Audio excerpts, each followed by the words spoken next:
안녕하세요. 오늘도 사연살롱을 찾아주셔서 감사합니다. 저는 50대 중반의 여성이에요. 평범한 집에서 자랐지만 엄마가 교육에 엄청 신경을 쓰셔서 공부만큼은 강남 애들 못지않게 했죠. 그 덕에 저는 좋은 대학에 갈 수 있었어요. 경영학과에 갔는데 생각보다 많은 애들이 휴학계를 내고 어학연수를 가기도 했고 워킹홀리데이를 가는 애들도 있었어요. 저희 집은 돈을 들여서 외국으로 유학을 보낼 만한 형편은 안 됐어요.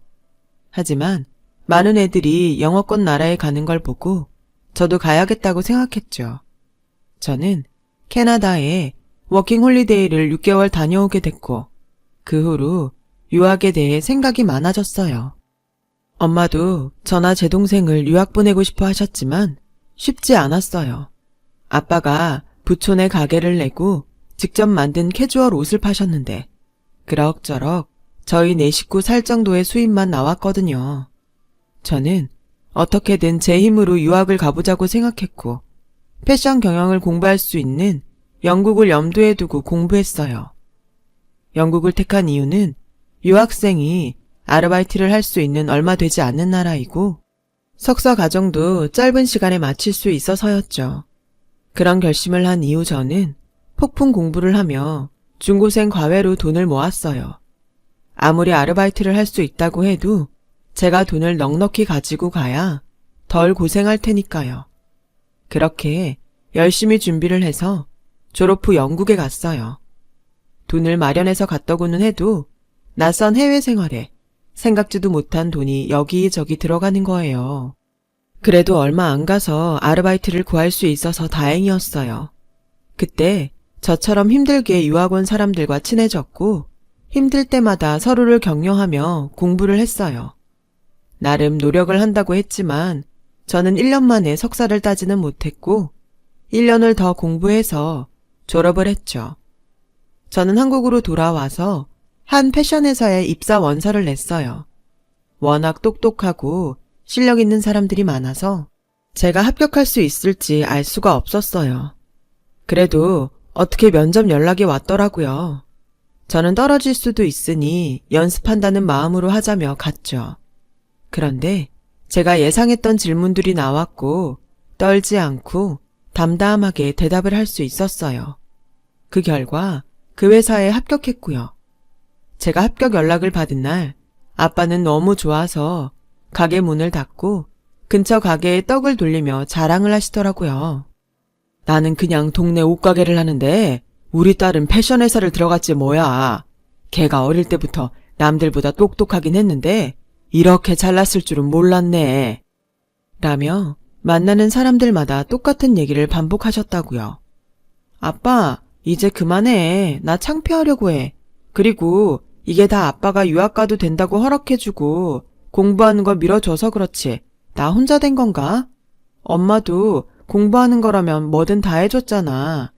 라고 하니 옆에 있던 엄마가 은경아, 그렇다고 다 공부 잘하고 너처럼 잘 되는 거 아니야. 나는 진짜 너도 그렇고 미경이도 내 말 잘 따라줘서 얼마나 니들한테 고마운데. 거기다 이렇게 좋은 회사도 척척 들어가줬는데 100번 1000번이라도 말할 거다.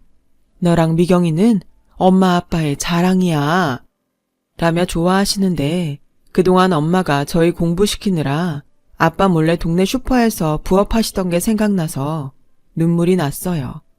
동생은 대학원에 다니고 있었는데 교수를 목표로 공부하는 중이었어요. 미경아, 이제 언니 돈 버니까 걱정 말고 공부해. 너 유학 간다고 하면 언니가 돈 보태줄 테니까.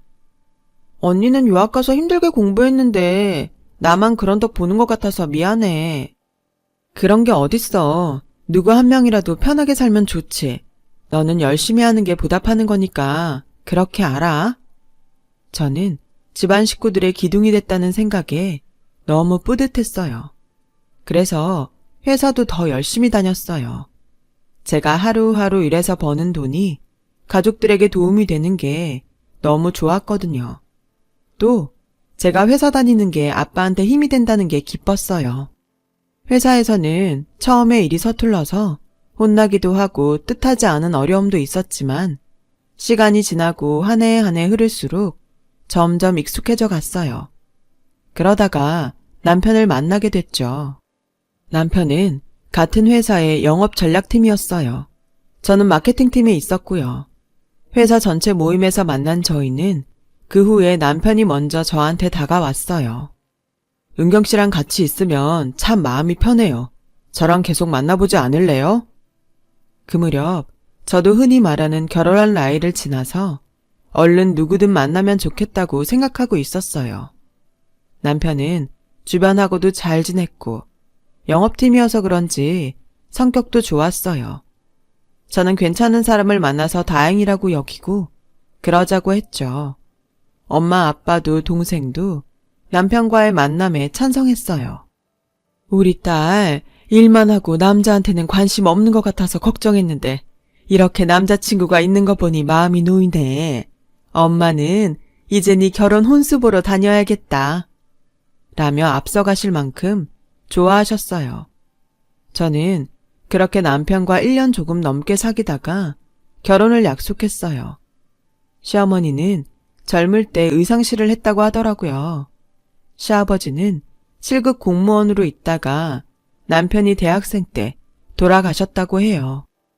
우리는 고위직 집안이라서 그에 어울리는 며느리를 드리고 싶었는데 그래도 네가 회사가 우리 태영이 회사라니 구색이 맞춰지는구나. 저와 남편이 다니는 회사가 마치 남편 회사인 것처럼 말하는 게 좀 이해가 안 됐지만 나이도 들고 아들 자랑을 하고 싶어서 그랬겠지 했어요. 저희 엄마 아빠도 제가 좋은 회사 다닌다고 사람들한테 자랑하시던 게 생각났거든요. 그리고 나도 예전에 디자인도 다 하고 옷 만들어 봐서 알아. 이게 아무리 잘 만들고 선전을 해도 역시 말을 잘해서 사게 만들어야 되는 거야. 라며 결국 또 아들이 잘났다는 얘기를 하는데 좀 귀엽기까지 했어요. 남편이 죽고 나서 아들만 의지하고 살았으니 그럴만 하겠다 했죠. 그리고 그 옛날에 의상실을 해서 그런지 좀 화려한 걸 좋아하시더군요. 하지만 결혼식 날 그렇게까지 할 줄은 아무도 몰랐어요. 결혼식은 그래도 저와 남편이 주인공이잖아요. 안 그래도 많은 사람들 앞에 드레스를 입고 나가는 게 떨렸는데 아빠와 함께 식장 앞에 서 있다가 깜짝 놀랐어요. 저희 앞에 시어머니가 있더라고요. 엄마랑 같이 맞췄던 한복이 아니고 아주 고급스럽고 나비와 꽃이 화려하게 수놓인 한복에 밍크털을 두르고 머리에는 보석이 촘촘히 박힌 머리띠까지 하고 있었어요. 저와 아빠는 무슨 일인가 하고 어리둥절해 있었어요. 진행을 맡은 직원이 보다 못해서 시어머니 보고 비켜달라고 했죠. 남편도 어쩔 줄 몰라 하더라고요. 엄마, 여기 말고 저쪽으로 들어가야 돼. 여기는 나랑 은경이가 들어가는 데야. 라고 했지만 시어머니는 결국 문을 열고 버진로드를 먼저 걸어 들어갔어요. 그러면서 자기가 주인공인 것처럼 사람들한테 인사를 하더라고요. 남편은 얼굴이 벌개져서 아빠한테 죄송합니다, 장인어른. 어머니가 너무 긴장하셔서 착각을 하신 것 같아요. 미안해, 은경아. 괜찮네. 어르신이 그러실 수도 있지. 너무 미안해하지 말게나. 라며 아빠는 남편을 다독였어요. 저도 어이는 없었지만 잘못 알았으려니 했어요. 엄마도 동생도 기가 막혀 했지만 뭐라고 하진 않더군요. 좋은 날인데 사돈어른한테 따지는 것도 예의가 아니라고요. 그런데 시어머니는 결혼식이 끝나고 가족끼리 모인 자리에서 며느리가 영국 유학을 갔대서 집에서 경제적 여유가 있나 보다 했는데 그게 아니라 제가 기를 쓰고 일하면서 공부한 거라면서요. 딸을 참 악착같이 키우셨네요. 그러니 저희 집처럼 고위직하고도 만나시고 그렇게 키운 보람 있겠어요. 좋게 봐주신 거라면 감사합니다. 우리 은경이는 악착 같은 게 아니라 야무진 거예요. 아마 사돈어른한테도 패 끼치는 일 없을 겁니다. 라며 엄마가 한마디 하셨어요. 시어머니는 못마땅한 표정은 지었지만 더 이상 아무 말 하지 않았어요. 그런데 자기 맘에 안 드는 게 있으면 저한테 네 엄마 닮아서 그렇게 교양이 없는 거니?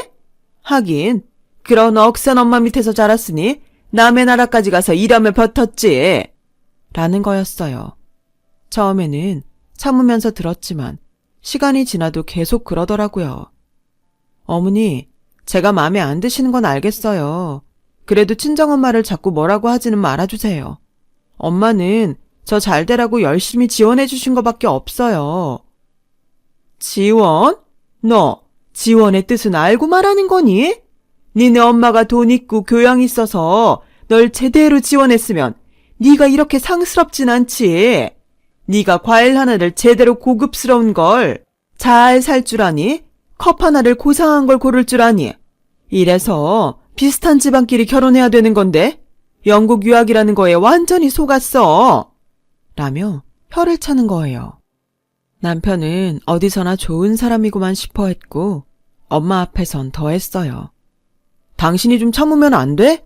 난 다른 남자들이 고부 갈등 때문에 죽겠다 그래도 당신이면 그런 일 없을 거라고 큰 소리 땅땅 쳤는데 이게 뭐야? 진짜 이러다가 내가 당신 하소연에 또 엄마 잔소리에 미칠 것 같아. 저는 결혼하고 반년도 안 돼서 시어머니와 남편한테 질려버렸어요. 그래도 제가 한 선택이고 친정 부모님을 실망시키고 싶지 않아서 잘 살려고 노력했습니다. 그러다가 저희 회사가 경영난에 부딪혔고 대대적인 인원 감축을 하게 됐어요. 우선 저처럼 사내 결혼을 하고도 계속 다니는 여자들부터 그만두게 됐죠. 다른 회사들은 사내 결혼을 하면 거의 여자들이 그만두는 분위기였는데 그래도 저희 회사는 좀 관대한 편이라서 제가 다녔던 거였는데 더는 다니기가 어렵게 된 거였어요. 회사에서는 퇴직금을 넉넉히 줬고 저는 그걸로 만족해야 했어요. 그런데 시어머니는 제가 퇴직금 쓰는 걸 간섭하더라고요. 너 잘됐다. 그 돈 절반은 니네 가구랑 식기 싹 다 바꾸고 절반은 잘 뒀다가 태영이 힘든 일 있을 때 써라. 내가 말을 안 해서 그렇지? 니네 친정 안목이 우리 같은 고위직 집안하고 너무 달라서 니네 집 갈 때마다 마음에 안 들었다. 이 기회에 가구랑 식기 싹 정리하고 새로 들여놔.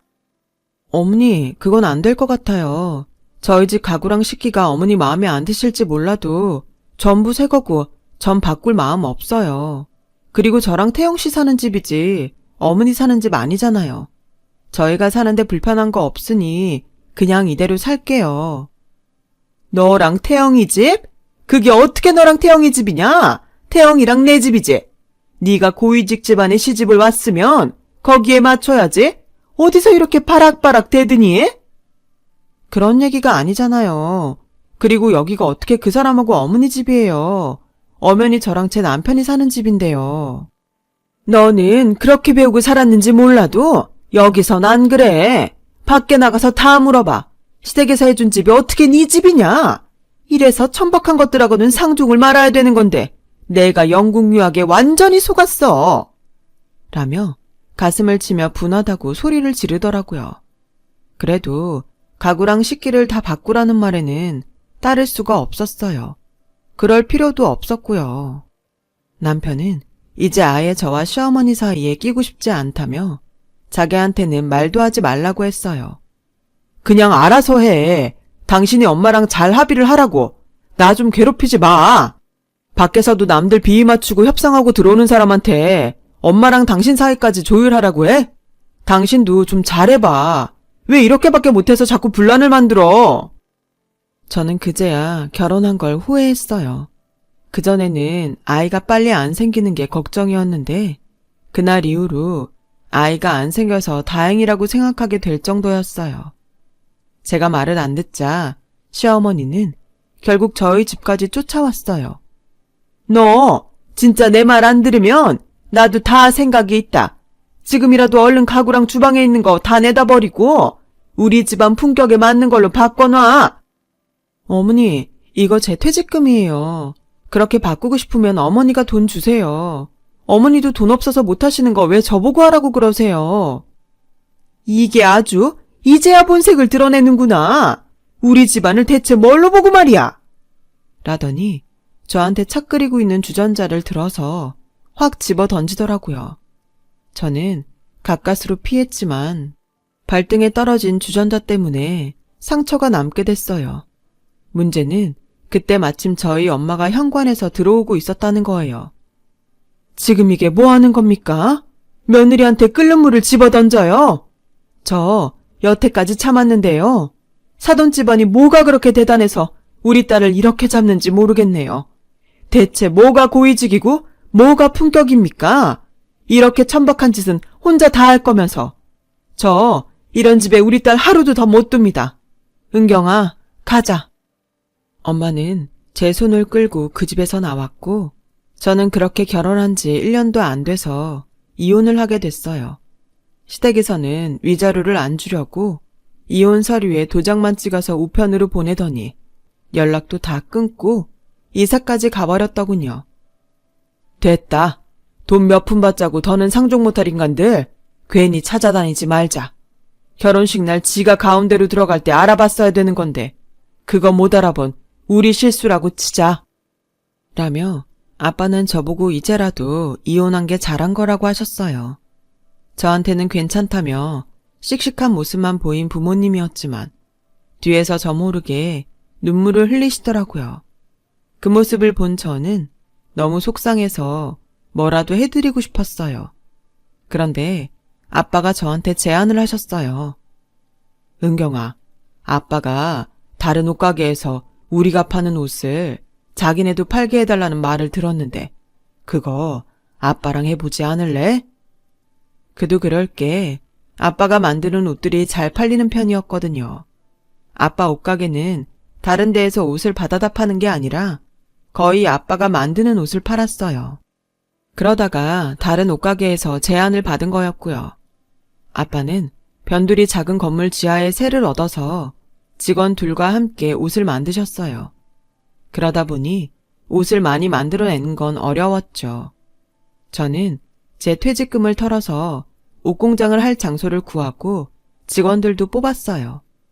아빠가 디자인을 하고 패턴을 만들면 다른 직원들이 각자 맡은 자리에서 미싱을 돌리고 단추를 달고 마무리를 했어요. 엄마와 저는 마지막에 실밥을 제거하는 일을 했고요.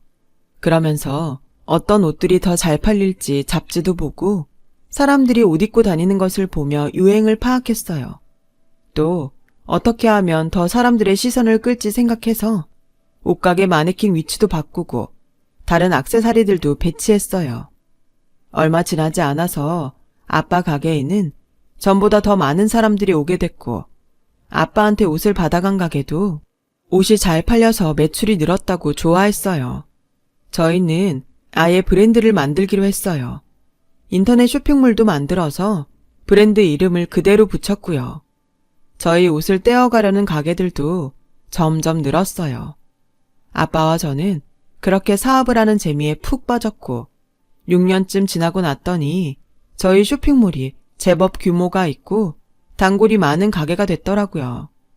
저희는 공장이 있는 동네의 작은 건물 하나를 통째로 빌려서 사무실을 두고 매장까지 냈어요. 저희가 직접 운영하는 가게만 2개가 됐고 인터넷 쇼핑몰로도 계속 옷을 팔았죠. 소매 가게들과도 거래를 했고요. 그러는 중에 동생은 유학을 마치고 한국에 왔고 결혼을 하게 됐어요. 저희 식구는 제 결혼으로 생긴 상처 때문에 동생의 남자친구와 시댁을 굉장히 꼼꼼히 살폈죠. 다행히 동생 시댁은 다 좋은 사람들 같았어요.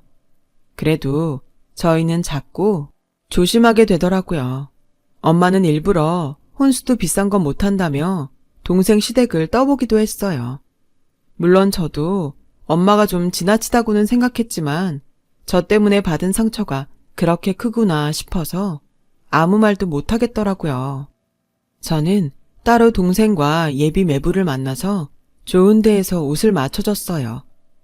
언니, 일부러 이러지 않아도 되는데 우린 괜찮아. 아니야, 내가 해주고 싶어서 그래. 집에서 해주는 거랑 별도로 그냥 내 선물이니까 받아. 이렇게 신경 써주셔서 감사합니다. 처형이라고 해도 되죠? 물론이죠. 우리 미경이한테 잘해줘요. 난 그거면 돼요. 저는 두 사람을 데리고 명품 브랜드 샵에 가서 가방도 사줬어요. 두 사람이 가방을 들고 나란히 거울 앞에 서서 이리저리 보는데 바닥을 닦던 아줌마가 밀대 끝으로 동생 옆구리를 팍 찔렀어요. 모르고 한 거겠지만 동생이 아파하는데도 그냥 가버리는 걸 보니 기분이 상하더라고요. 저는 매장 매니저를 불러서 항의했어요.